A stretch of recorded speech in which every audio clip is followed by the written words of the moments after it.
బలపరచగలిగిన వాడిని. ఇదిగో నీవు పోరాటాల మధ్య నడుస్తున్నావేమో, ఇదిగో శ్రమల మధ్య నడుస్తున్నావేమో, ఇదిగో అవమానాల మధ్య నడుస్తున్నావేమో.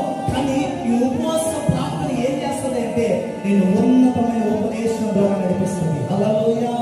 ఈ ఉపవాసం ఏం చేస్తుందంటే నిన్ను నీతిమంతులుగా చేస్తుంది. ఈ ఉపవాసం ఏం చేస్తుందంటే నీకు ఆత్మీయంగా పెడుతుంది.